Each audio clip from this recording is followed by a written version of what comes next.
राधे कृष्णा। आइए जानते हैं इंदिरा एकादशी की महिमा के बारे में। आश्विन माह के कृष्ण पक्ष में पड़ने वाली इंदिरा एकादशी पितरों के उद्धार और मोक्ष के लिए सर्वश्रेष्ठ मानी गई है। शास्त्रों में उल्लेख है कि यदि कोई पूर्वज जाने अनजाने हुए पाप कर्मों के कारण दंड भोग रहा होता है तो इस दिन विधि विधान से व्रत कर उनके नाम से दान दक्षिणा देने से उसे मोक्ष मिलता है। पद्म पुराण के अनुसार इंदिरा एकादशी का पुण्य अगर पितृगणों को दिया जाए तो नरक में गए पितृगण मुक्त होकर वैकुंठ लोक में चले जाते हैं और इस व्रत का पालन करने से 7 पीढ़ियों के पितर तर जाते हैं और व्रती स्वयं भी मोक्ष प्राप्त करता है। आइए इंदिरा एकादशी की कथा सुनते हैं। सतयुग में महिषमतीपुरी के राजा इंद्रसेन धर्म पूर्वक प्रजा के उद्धार के लिए कार्य करते थे। वे भगवान विष्णु के परम भक्त थे। एक दिन देवर्षि नारद उनके दरबार में आए। राजा ने प्रसन्न होकर उनकी खूब सेवा की और उनके आने का कारण पूछा। देवर्षि ने बताया कि मैं यम से मिलने यमलोक गया, वहां मैंने तुम्हारे पिता को देखा। उन्होंने बताया कि व्रत भंग होने के दोष से वह यमलोक की यातनाएं झेलने को मजबूर हैं।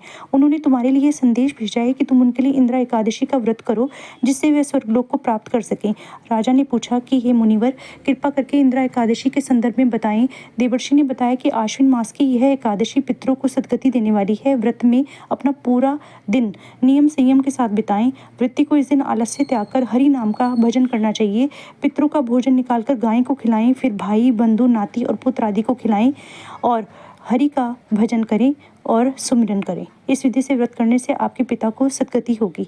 राजा ने इसी प्रकार इंदिरा एकादशी का व्रत किया। व्रत के पुण्य प्रभाव से राजा के पिता गरुड़ पर आरूढ़ होकर श्री विष्णु धाम को चले गए और राजश्री इंद्रसेन भी मृत्युपरांत स्वर्गलोक को गए। आप सभी को इंदिरा एकादशी की बहुत बहुत शुभकामनाएं। जय जय श्री राधे श्याम।